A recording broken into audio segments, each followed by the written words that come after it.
Wake up, buyer payer people. It's a beautiful day. Go grab yourself another cup of joe and say hello to Jim and Michelle Rhoads on the Buy Here Pay Here Morning Show. Take it away, you two.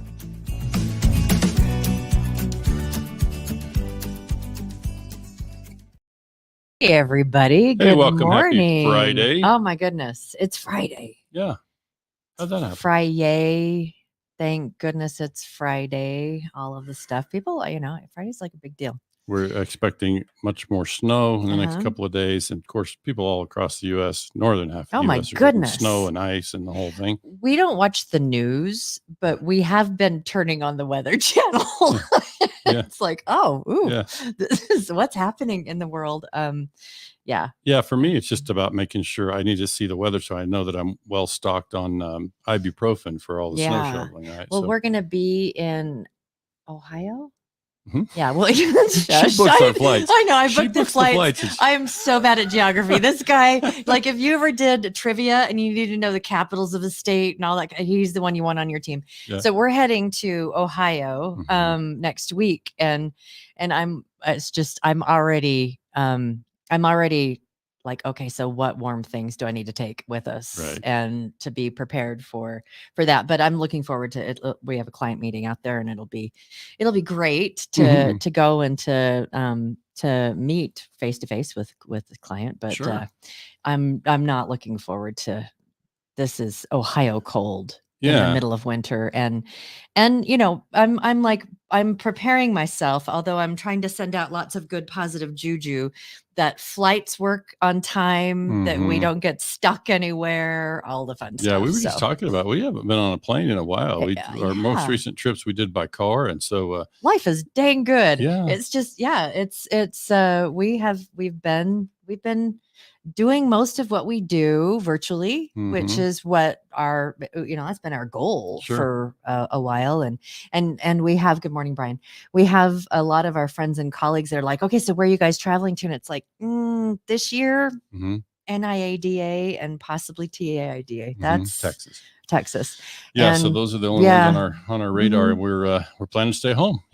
We're virtual over here. We do all the virtual stuff. So, which reminds me, tell everybody again, February 15th is our dealer roundup. And so we've got, I think I mentioned in the last broadcast that Melanie Goldman, the popular and fun dealer out of Indiana, will be joining us as one of our panelists. And I'm still sending out invitations. We've got another one that's like, let's see if I can get my manager to cover this. And if you guys want a little bit more information or get the dates, BHPH Nation TV on the website, it has upcoming events, and we'll be doing White Hat Way fireside chats, kind of a webinar form as well on the off months. And so this will be where we're just bringing in an expert to talk about the thing, not so much dealer panel, but just a way for us to bring some quality education on single subjects. And that will be around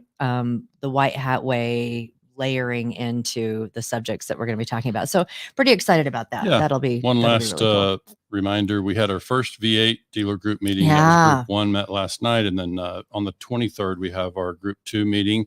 And so last night's meting was outstanding. Yeah. It's just kind of confirming. And it was funny because those of you who know Jim saw he posted a photo of, the live thing, and he had a beer sitting there. Yeah, that's part of and I put in the hashtags peers and beers. Like, that's part of what we're going to be able to do. I mean, it's being kind of silly, but it's like we're doing evening meetings. We can do them from home. A couple of our dealers were at their office, but you can do the meeting from home and have a beer or have a cigar. So, some of the ladies who come like to have a cigar. And so, it's like whatever. I've smoked a cigar before. Not my favorite thing. Got really sick, but oh well. Well, we should get to our guests. And listen, this is one of those days that there's always, important things to know. And I would just say today's broadcast with our friend Brent Carmichael is one of those that, you can either catch it on replay. You can watch it live with us now. I just would say, maybe let your phone calls go to voicemail for a bit, because this is going to be important stuff that Brent's going to bring to us. And so I'm looking forward to getting him in the conversation. Are y'all going to the BHPH what? We're always BHPH. Yeah. So Brian, to clarify that, and then it was not a Heineken. Yeah, no, it was a Stella. Stella. Yeah. Stella. I can't help myself. Yes, and Stella. Somebody saw the photo, but it was it was just kind of nice to be able to be home and have a relaxing thing, have a relaxing conversation. So it was confirmation in the format. It's going to be popular, cool. So it's all good. Yeah, it's different. Yeah, it's different than what dealers have been able to find so far out there. So it's kind of it's filling a gap. Yeah, for sure. All right, shall we bring in our guy, Mr. Brent Carmichael from NCM Associates? Yes, we can. Hello, Brent. Wow. Mister, holy cow. I'm in trouble. I did something wrong if I get called Mister. So, well, I mean, usually when you respond to Jim on an email, it's like, "Hi, young man." Hey, young man. Hey, young man. And I'm like, you too. I mean, geez. Yeah. First, Jim, I want to congratulate you on the launching of the V8. I think that's great. Any kind of resource that you guys can put out there to help dealers. So anything you need to help support of that, don't hesitate to let me know. So I think that's great. Secondly, I'm jealous because I can't moderate my 20 groups with a beer. So maybe I need to look for a different thing. I mean, I would love to sit up front with Stella, Heineken, Mick Ultra, anything at that point. So sorry I missed out on that. You're welcome. You're welcome. Anytime. It sounds a lot like I plan my events around my alcohol, and that's not it. It's not that. I enjoy it. Well, only if you're an effective manager, you would. Yes, at that point. So I always take a drink. We don't know what's actually in this. I'm going to tell you it's tea. Well, of course, I'm a redneck. We go to Buc-ee's. Okay. I was introduced to Buc-ee about 2 years ago, and I was like, I took pictures out front with the bronze statue. It's like, you guys have to try this because I come from we got our first one in Kentucky, about a year and a half ago. My wife, tell you what kind of rednecks we are. She planned a trip with both of my daughters. Both of my youngest one is currently deployed, but they both live kind of locally. They took a day off just to go to Buc-ee's. Well, yeah. When it first opened for the grand opening. Now, you're a redneck when you plan a vacation day to go to Buc-ee's. Well, where else are you going to find that kind of selection of beef jerky? I mean, a whole wall. And the cleanest restrooms in the world. So, restrooms. I think Brian, real quick, Brian's I'm assuming he's asking about Buy Here, Pay Here United. Yes, we will not be there, but thank you. We will not be there, but we will be in Vegas in June for NIADA's conference. So I'm fortunate enough that I'll be able to Buy Here, Pay Here United has asked me to come and speak at the summit. So again, honored and flattered for part of that. Cannot make NIADA this year, unfortunately. Jeff had reached out, but our groups book a year to 2 years in advance, and it's hard to kind of think of what dates for sure that's going to be. And similar to TIADA at the end of July, I think we're going to have a conflict with that again this year, unfortunately. But encourage everybody out there to make sure that any of these that you can go to as many as humanly possible. Yeah, and so they're worth it. Yeah, if you all are going to be heading to Buy Here, Pay Here United, look for Brent. And say hello because he will be there. He will be there. It's a little bit of a different format. You if you're a vendor, you need to be invited, and that's so we're not going to be there this year. But we had the privilege of going to the first one, and have actually gained some really amazing friends and colleagues and from going to that first one. It was a great experience. Yeah. So, all right. Should we get to the topics of today and do the thing? So, Brent's been kind enough to share some of the NCM benchmark data from their peer performance groups. And so I've, sent over some key numbers and I've got those kind of queued up. I thought before we got into the actual numbers, Brent, we just talk about, I recall that when you were on the podcast with us, I think we did tote to note around, why dealers fail.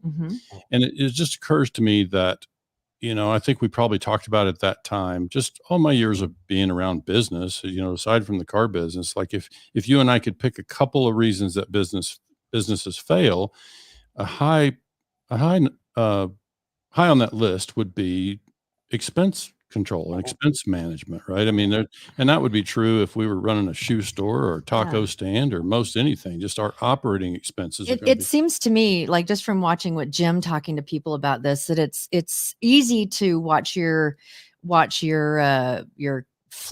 cash flow and all of those through your DMS, but it doesn't track your operating expenses. And so that's something you have to be looking at and in a different way, in a different, it's not all there in one place. And it's been interesting for me to observe when Jim's talking to different clients and they're like, hey, we're not bringing in what we should be. And he's like, well, based on everything in the DMS, you should be good.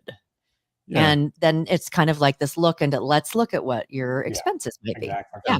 Well, and Brent and I come from a background of doing cash flow modeling and doing forecasting for dealers. Another thing we see, Brent, I know you see it too. Many of the dealers you work with are active in 20 groups, so they get a chance to see a composite and have comparative numbers.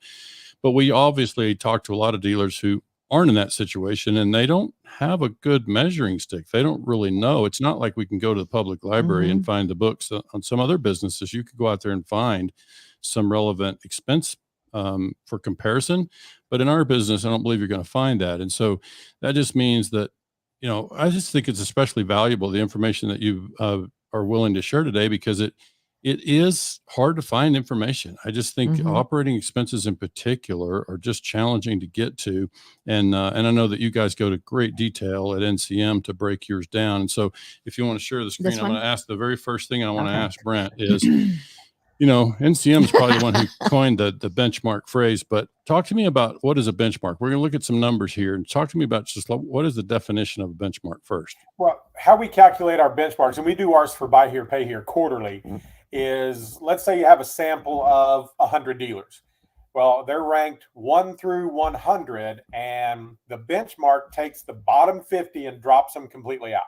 Oh, wow. And then it re-averages the top 50 at that point, and it takes the top half of that. So it'd be the top 25 of that 50. So it comes out to be the top 25%, actually comes out to be the top 12.5% of all of the dealers. And in our composite, good or bad, I think we benchmark too much, to be quite honest with you, but we benchmark pretty much every line in our composite. And what you're going to have is it's not going to be the same dealer. So for units sold year to date, the top 100 or whatever that number is, we drop out the bottom half, we average the top half of that. Gross per unit, all ranked again different, so it could be a different benchmark for each one of those. So if you're a benchmark in one, you may not necessarily be a benchmark in the other. So comes out to basically be the top 12.5% of all dealers per those line items that we look at. Okay.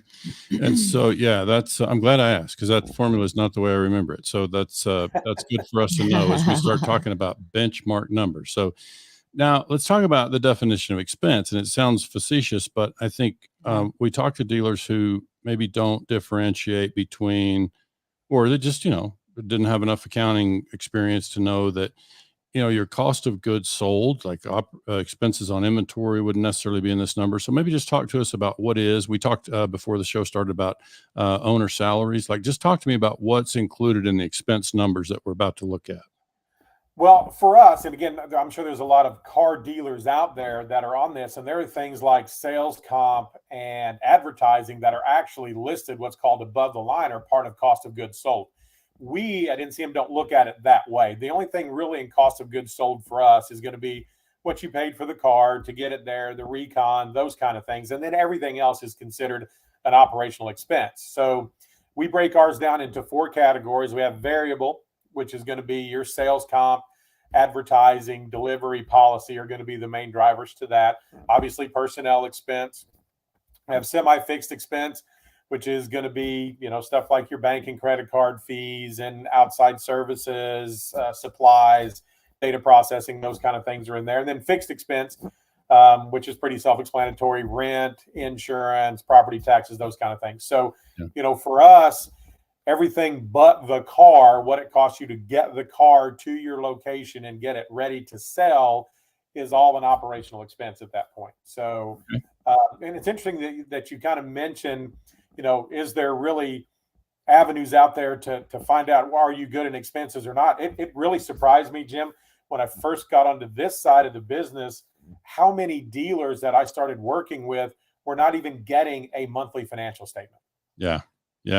And you go, well, okay, yeah, some of these are relevant.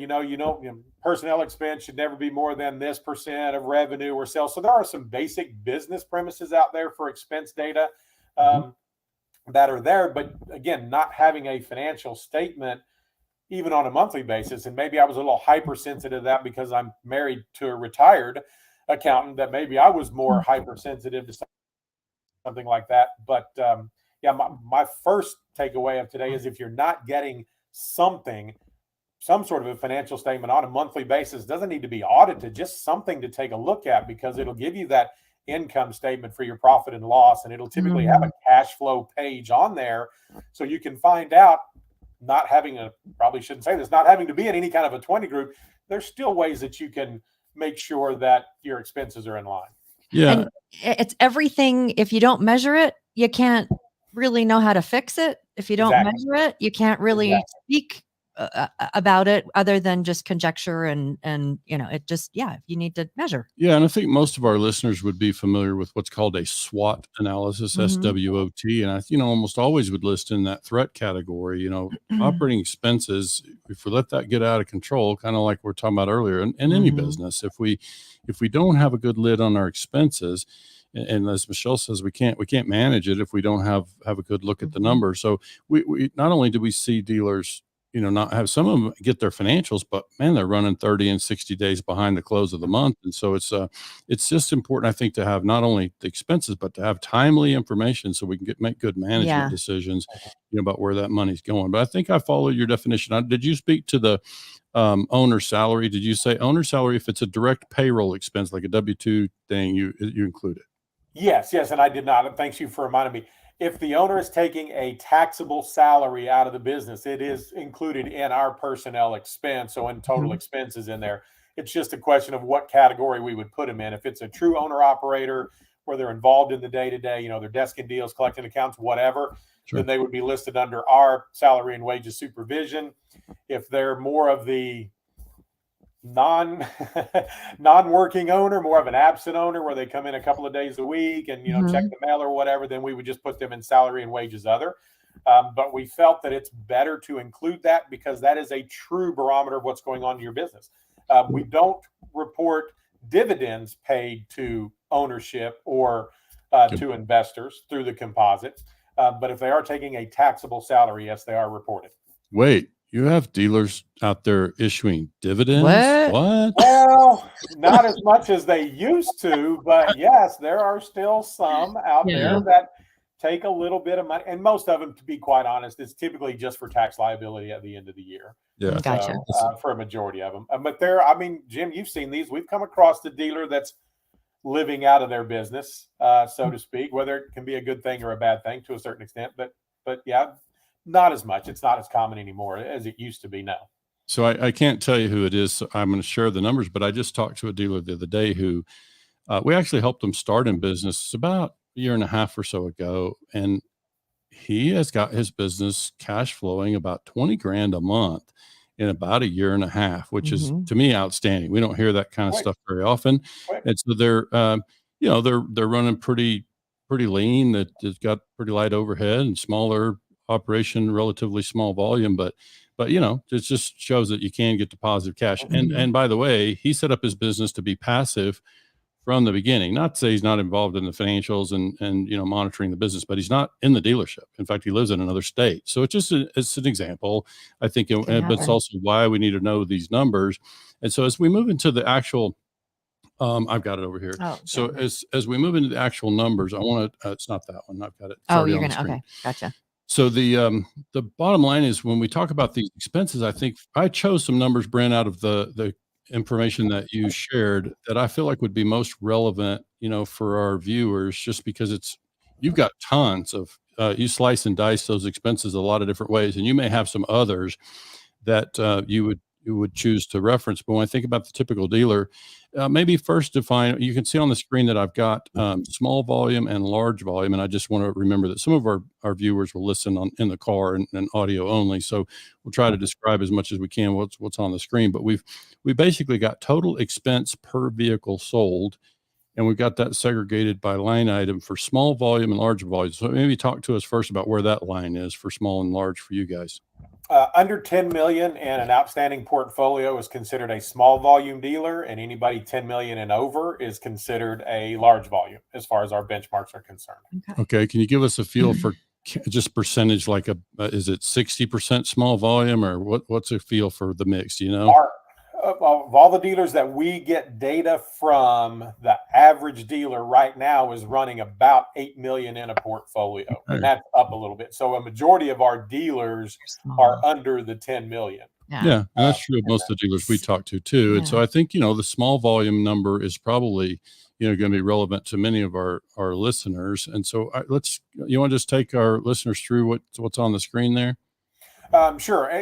And for those that they can't see what's on the screen, is there's a column for benchmark for small volume, and it's listed 2602. So when we go back and talk about, what our benchmark dealers are, so for total expenses, all of the dealers that we had report in Q3, and it's a little over 480 dealers that reported data for and these are Q3 numbers, by the way, that we're looking at here.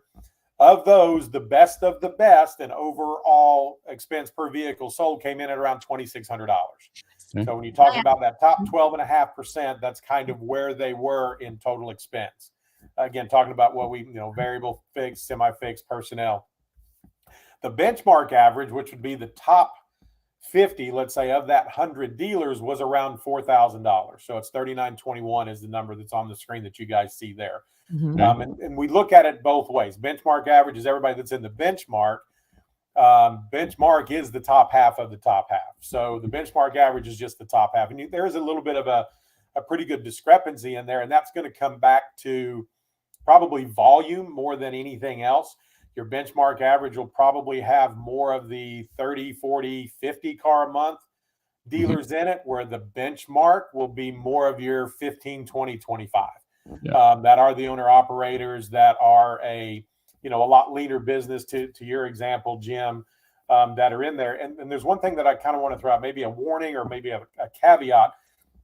When I'm working with the dealer, depending on what we're looking at as far as the metrics are concerned, not everybody is going to get to 2602 in a per vehicle sold expense. They just can't, right? Somebody who's selling 40 cars a month is going to have a hard time getting to that when a dealer selling 20 a month can get to that just by overhead, right? Just by sheer number of people that are there. So I always throw a little bit of caution out when it comes to benchmark. Getting there, kind of a grain of salt as to what that category is. I mean, I've got a majority of my dealers would love to be at 2602 in total expense. They're closer to the 3,000. And just as a frame of reference, when I first started with NCM 17 years ago, going on 18 years now, the benchmark for small volume per vehicle sold was about $1,700. And the large volume was around $2,500. So you can see just over time, where those have moved just with the cost of doing business in there. We look at the large volume number here under the benchmark average, $4,200. Again, a little bit of a grain of salt with that, in that our volumes have been fairly flat over this time last year. So you still have some expense that's gained there. And I don't have to tell you that those of you that are on, minimum wage in a lot of states now, $12, $13, $15 an hour. So personnel expenses have gone up. Still got the same number of people, but we've had to pay them more, and our volume's flat. So again, a little bit of just want to kind of manage expectations in that. 4185 sounds like a high number, or even under the benchmark average for small volume. 3921 seems high. We did have some additional payroll expense this year that we've seen jump, even though volume has flattened. So a little bit of this is volume driven to a certain extent, and that our volume has been flat. So gotta kind of keep some of that in mind. You had a question. It was answered. I don't have a question anymore. So the other thing I would, I just did some quick math over here just to make sure, because I have to have devices to do math anymore. But the number I have, if you're a smaller dealer doing a volume of 20 a month, at that 2,600 benchmark, what I'm hearing is some of the most efficient dealers, at least low expense per car sold, that would be about 52 grand of total overhead. Doing a volume of 22 or 20 sales a month. So I think that's an important number to take away and go back and measure to see, how our own numbers might stack up against that. And then I find it interesting that the The large volume dealer, like in my perception, just from overall business, my perception would be that as a dealer grows, they gain more efficiencies. They're able to centralize some things, and they would have less expense per volume. But I remember from your past appearances with us that bigger is not always better in this case. Yeah, we've had multiple experts that say bigger is not always better. I mean, and again, I don't want anybody out there to not want to set the goal of, hey, I want to grow and I want to be big and I want to be the next Car Hop or Drive Time or whoever at that point. They're just not the return on investment is not as high the larger it gets. It's still going to be very profitable. Don't get me wrong. You're still going to make a lot of money. But when you take a look at stuff we look at, it's not really called this, but we look at profit efficiency. In other words, how much am I making as a percent of kind of what's going out? And to me, it's return on investment, but that number drops. It's still pretty good. It still can be a mid-teens, upper teens for a really, really high volume, where for a small volume that might be low to mid-20s, maybe even upper 20s at that point. So it's still going to make good money. It just seems to be it is more work for less of a return, I guess. I mean, the dealers that I've been working with that have shrunk have said exactly that. Yes, this is very profitable, but I'm having to work really hard now to get it. And I would rather kind of shrink this and make it. I mean, you guys have always, I'm telling you, I'm fat and lazy, right? I don't want to work hard at all. Most of you know my background. Well, I ran a pretty large operation, 14 locations, 800 to 1,000 cars a month. I would never do that again. It was very profitable. It was very lucrative for me and my family. But I am just too fat and lazy to work that hard anymore. And the return is there, but it's just not as great as it used to be. So, and again, when you start talking about this large volume, you got to remember, small volume, some of these dealers may not have their own shop. So now they don't have the expense associated with that, technicians and those kind of things that go in there, where some of your larger volume dealers will have their own reconditioning center, which adds another level of expense to this that's kind of not there. So remind me though, the line is at 10 million. So anyone under 10 million is considered small volume. Anyone over 10 million is considered large volume. Okay, gotcha. Correct. And that's why I'm going back to, small volume at only 2602 in a benchmark for total expense, right? That's an owner operator. That is somebody that's desk and deal. So we don't have a sales manager. We probably have sales staff that's not only selling, but probably collecting as well. So now when you get into on the upper end of the small volume, say the $8-9 million small volume dealer, they're probably going to have a sales manager at the location and dedicated salespeople to sell that 30 or 40 cars a month, where a smaller in small volume dealer will not. So, when I take a look at these expenses, per vehicle sold is a good number, but like Jim and you've talked in the past, you can't just pick one number in a buy here, pay here operation and say, if I'm doing this good, then I'm probably good. Because there's a lot of things that kind of go into that line item, go into that metric. So right. No, for sure. And we wanted to put your email up here, and I want to verify, like a lot of the numbers we're talking about today are coming out of your peer performance group, which my understanding from when you appeared before is that you can be with NCM and get a data service without being in a full-fledged 20 group. So that's a great solution for a lot of dealers. I think if people, and because when you look at these numbers, I mean, Brent was able to share some of the stuff where they've got details on, you can break down variable expense per car sold. I mean, all the tons of stuff there. We just picked the highlights here for the sake of our conversation this morning, but tons of detail there, which is super helpful, I think, for people, assessing their own operation, be able to make a judgment. Well, if my expenses are high, am I too high in variable? Am I too high in fixed? Or where am I off? So Brent, let me ask you, when you're talking about doing, what did you call it again? Where you can get in there and see the peer performance groups. About like how many buy here, pay here dealers typically are putting in data for something like that? Well, for this one, like I said, in Q3, it changes. It's not set, but because we have some dealers that only report once a year and get a once a year composite, so they would only be for that particular quarter in there. I think the number was just over 480 we received data from through Q3, and we do year-to-date data. So at that point, and that number can fluctuate. It can be as low as 420. It can be it's been as high as a little over 500. So it just depends Typically what we've seen is a dealer will sign up for the one, they get the first one, and then they like it, and then they say, okay, how do I continue to do this?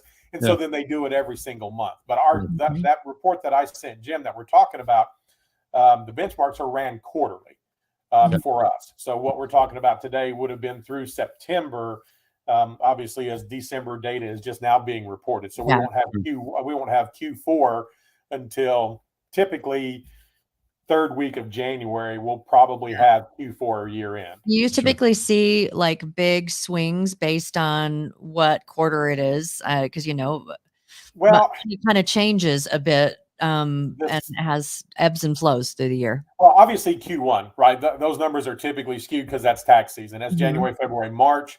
And we know the tax season's kind of extended into March now. So those numbers, I typically, if I'm working with a dealer, we're not usually using those because those are skewed, right? Down payments are really high. Profitability is really high. If you're looking at expense per vehicle sold, obviously it's going to be lower at that point when you take a look at that. And then you see it kind of level out throughout the year, right? Q2, it kind of catches up with itself a little bit. Q3, a little bit more. Really, the bigger difference, believe it or not, is typically from Q3 to Q4 because that's typically our lowest volume quarter is October, November, December. So if there is going to be a spike, so to speak, and especially on a per car sold basis, that's where it'll occur. Yeah. You'll see that jump a little bit, not drastically. It pretty much kind of levels itself out. But you will see a little bit of a difference between Q3 and Q4. Gotcha. I would probably, if I was going to venture a guess, I would say the benchmark small volume expense per vehicle sold will probably come in around $2,800. Right. So it's $200 more. It's not much. It's about 10%, but it just depends. And I'm only saying that because of the emails and the calls I've had with dealers during Q4. It wasn't a very good quarter for a lot of them. November was pretty slow. December was pretty slow. So I'm expecting there to be that kind of a jump, but it's usually not that high from quarter to quarter now. Yeah, right. That makes sense. No, that's good I want to, since a lot of our listeners actually listen over the syndicated podcast stations, Brent's email address, because you probably aren't looking at a screen, is B Carmichael, BCarmichael at NCMAssociates.com. We would really encourage anyone who has listened today, if you are listening on one of our the stations that carry the podcast, get onto YouTube. YouTube will actually show you numbers. We did talk about it, but and while you're there, like and subscribe. Please do. And this is something, Brent. I was involved when you were a moderator in a group that I was part of with NCM. I don't remember if I ever knew what NCM stood for. Nichols, Campbell, and Morrow. They were our original three partners and owners. The original founding partners. Outstanding. Yeah. And the organization was formed when? 1947. Very good. 47. So, I mean, like right after World War II. Our very first 20 group was a Ford 20 group. The group is still 2001 is the group number. And if my memory serves me correct, there are still 5 members of that group that the dealership was in the original group in 1947. Wow. So we've had it now for 77 years, legacy down. We're great-grandchildren, I believe, at this point. Wow. Some of those, but I think there's still 5 members of that group or the dealership was in the original 20 group. And these are franchise dealers. Ford. Yeah, it was a Ford group. Yeah. I feel like NCM has learned a thing or two about running 20 groups in those years. Yeah. So, and all the stuff. And I told somebody recently, on starting our little V8 group thing, there's going to be lots of rules and things to figure out as we go. NCM's got, extensive bylaws after all the years of doing what they do and all the things they've had to navigate. But you guys do it well. And of course, Brent, as we hear from lots of other dealers and folks out there, Brent is sharp. He knows the stuff. He's been around it. He's lived it. He's been in a dealership, and he's certainly. I know of nobody that's more in touch with the buy here, pay here segment than Brent. He eats, breathes, sleeps like we do. Buy here, pay here, loves it. Well, and not only. And not only does he know about buy here, pay here dealers, he knows which ones have a good golf swing and which ones don't. Like and that is something we have not done with you. Right. We would not be those that have a good golf swing. Yeah, but we're fun. So I'm terrible. I'm terrible. I took this job because, my moderator, when I was a member of both the 20 groups, I was an NCM client and back in the days, a Lead'em 20 group client as well. I saw these guys going to these places and the moderators were playing golf like 4 or 5 days a week at nice golf course. I'm like, this is great. I play less golf now than I did when I worked for a living. So I got the wrong groups. The groups I got aren't big golfers. But, that came up because Brent is headed into 6 back-to-back 20 group meetings in Florida. Not surprising that the groups chose Florida in January and February. Was it? You're heading out of the country, Grand Cayman. I have to go to Grand Cayman, then San Diego. Yeah, it's terrible. The next 35, 38 days on the road to South Florida, Cayman, and San Diego. Please, no violins in the background for this. Right. No, that's all good. Brent, we really, really appreciate how much you are just so willing to step in and have a conversation. We've talked to, I just want to share with you, we've talked to, we talk to dealers all the time. And one of our recent people that joined the V8 group, actually part of the conversation, you were brought up and about how much they appreciate you and what it is that you add to dealer, you create a lot of value for dealers. And so I just wanted to pass on that shout out. It was completely unsolicited and you're very appreciated. And I know that we greatly appreciate that. That's very humbling. And like I said, it's finally paying off all the drinks I bought throughout the industry for all of these years. Buy them off. There's my ROI in this. I put it out. There you go. I'll start cash flowing at this point, Jim. I'll sit down with you and we can work out my cash flow model moving forward. Well, and Brent is so busy. We shared with him our schedule for our dealer roundups, which is going to be the new virtual events. And I think all but 1 or 2. There are 2 you couldn't make. I think 2 of the 6. It's going to be with 20 groups, but the rest of the time it's like yes. So we're really looking forward to the offer. Looking forward to that. Yeah. I'll extend the invitation here when your 4th quarter numbers come in. I'd love to have you back and let's do maybe do a tote the note recording on some of the expenses and go into more detail. Yeah, that would be great. You bet. Anything I can do to help you guys, that. All right. I appreciate it. Hey, Brent, stick around backstage if you would for just a minute while we close up, and so we can say proper goodbye. Great. Thanks, everybody. Have a great weekend. Thanks. All righty. Well, it's always such a pleasure. Yeah, it's good. It's always such a pleasure. All right. Well, it is Friday again. I think you remembered that from what we talked about at the beginning of the podcast. Friday. Go enjoy your weekend. Thank you so much for joining us today. And we'll be back on Monday. And I don't think we have a topic yet, but we'll figure something out. We know what we're going to do on our Friday next week. Have a fantastic rest of your week, guys. Thank you again so much for joining us, and we will talk to you later.